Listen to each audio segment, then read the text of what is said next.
I don't care what nobody want to say. Kill me dead. This woman have something to do with the demise of her child. Now, this is just my personal opinion. Let me make my disclaimer. I just saw me feel. I don't have any kind of proof that she does, but I'm just wondering, why would you be so guarded about your phone when the police are asking you for access to your phone in order to help to solve the murder of your child? Makes no sense to me. So a few days ago, the Observer printed that Leon Issa was ordered to give the police access to her phone by 4 o'clock today. That was September 29th of 2023. She has since done so. However, not without a lot of arm twisting and more fight, right? So the first article says that, shout out to Jamaica Observer, that Kingston, Jamaica, Amoi Leon Issa, the mother of 9-year-old Gabriel King, has been ordered by the Supreme Court to give investigators access to her cell phone by 4 p.m. on Friday. The courts had dismissed a claim that was put forward by Issa herself as she sought to stop a production order for the phone. She had argued that allowing investigators to search her phone by way of the production order would be a breach of her right to privacy. Why would you put up so much fight for the police to get into your phone? Is it the dick pics you don't want to see? Are you a married woman and inside of your phone somewhere in the clouds your side man pictures are? Are there salacious videos of you naked taking it back from back? What is the case? Because all that is not as important as finding out what happened to your child who did it.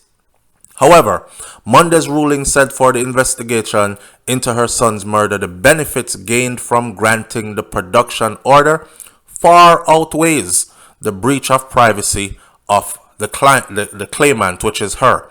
Her whole thing was, this is breaching my privacy.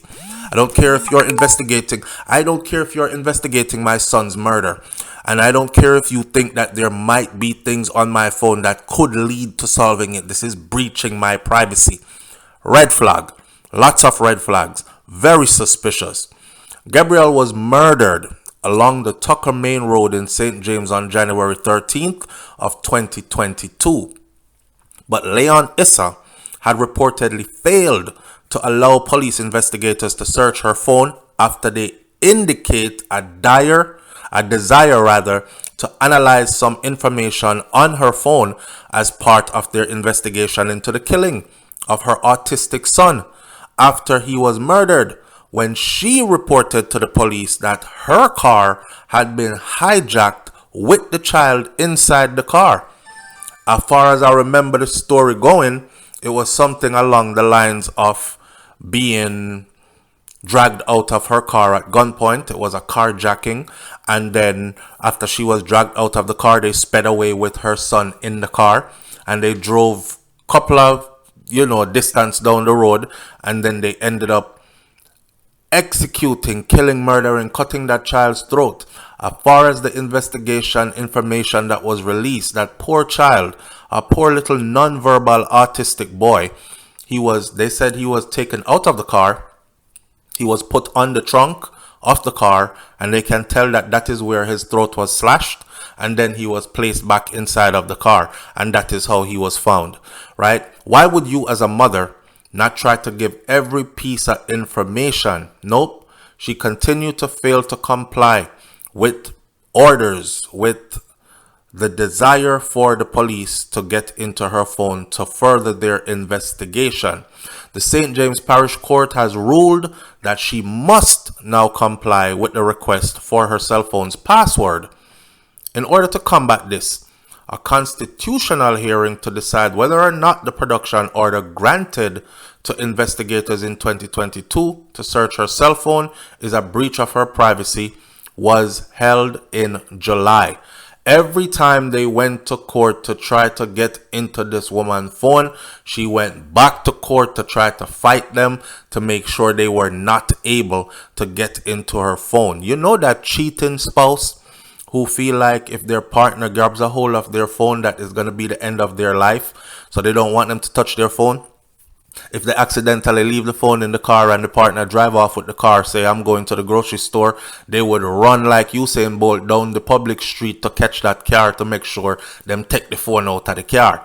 Them change them password every 2 days so their partner cannot keep up. Yeah, I gave you my password. Yeah, you gave it on Monday, but Tuesday the phone has a new password. Just all the tricks and stuff to throw all the red flags to me that something is very off. Now, Don Mel says, I would like to understand now that the court has ordered her to turn over the password to the cell phone, and she does so by the stipulated time, and if the phone is accessed promptly and upon opening the device, it is found that due to elapsed time, the evidence has been compromised and not retrievable. What then? Also, if she fails to meet the court order, are there any penalties for failing to obey the court order other than the simple fine of $100 or 24 hours in jail? Huh? And another person says, honestly, why would or should Miss Issa turn over her phone? Let police go elsewhere. The BMW M6 X6 driver who refused to hand over his firearm for testing is still walking free despite similar orders from the court, and I hope that she has been taken pretty good care of it. Though, whatever, man. Listen, big red flag, okay? Big red flag. You should have handed that phone over as soon as they asked for it. Now, here's the thing. I've said this before and I will say it again. These are things that Jamaica can do to make it a better place in comparison to the United States of America. See, if your autistic child was killed in this manner and they wanted to access your phone for some reason or another, maybe it's not them saying you have anything to do with it, but you are the closest person. And based on other questions they might have asked, some suspicion might have arisen. So therefore, let's just get you out of the way as a suspect then, right? Gladly give the phone over. Guess what? They would not need your permission if they started to say you were a suspect to get into your phone to solve this murder. They would get into that phone. But I guess in Jamaica it's done differently, and them can't get in our phone unless she gives them the phone. The other important thing to remember here is this. This happened in 2022, way back. It's 2023. Maybe she has already taken the phone to a IT tech, a cybersecurity specialist, or somebody who is able to work magic on these phones, and she has completely erased whatever it is that they are going to be trying to look for. I just feel like because of who she is and because of who she is associated with, in other words, this is not carry on from down a zinc fence lane, right? This is not no Bugoyaga people. This are some of the upper echelon people them that are associated to other upper echelon peoples and these things. So they have given her all the time in the world to take care of this issue. So by the time they get to this place where they now say, you have no choice. You have a 4 o'clock deadline today to hand over that phone. It's already taken care of. You understand? So fast forward now to September 30th. September 29th, the order was given. She had till 4 p.m. September 30th, Jamaica Gleaner news headline says that she has handed the phone over. She has handed the phone over and it is now in the possession of.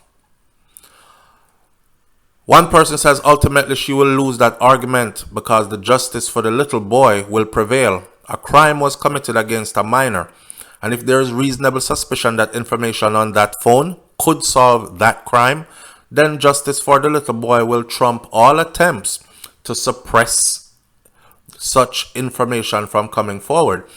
Now, maybe they just wanted to see her phone, to see who she last came in contact with. Was there some extortion plot against her family or her?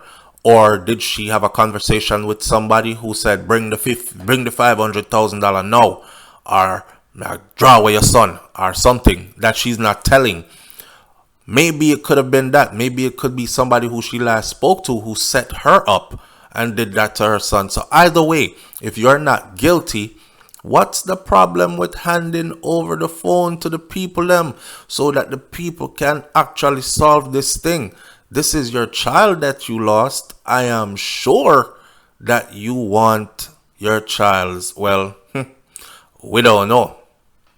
So the headline that says that the mother of slain Gabriel King has handed over her cell phone access code to the police.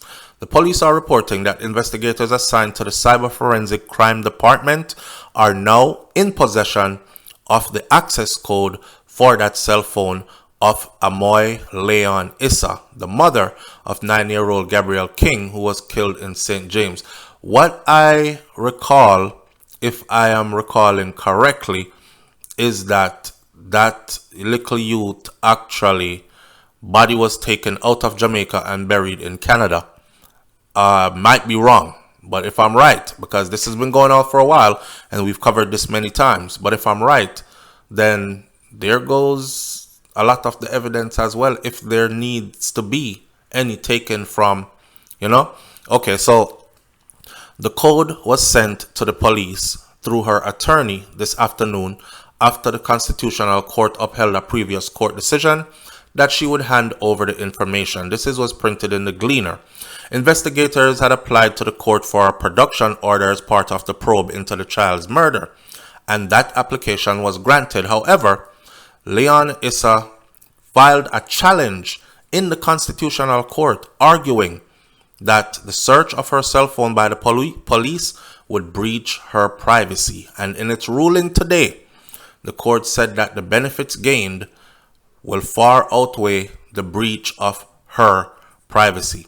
May there be justice for this little boy.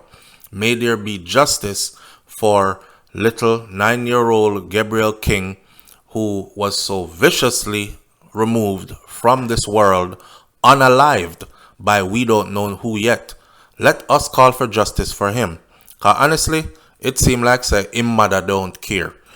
I'll catch y'all on the next video. She handed it over. Now let's wait to see what happens next. And to the Jamaica justice system on this particular case, one big patty shop run. But we see it. We see it. We see it.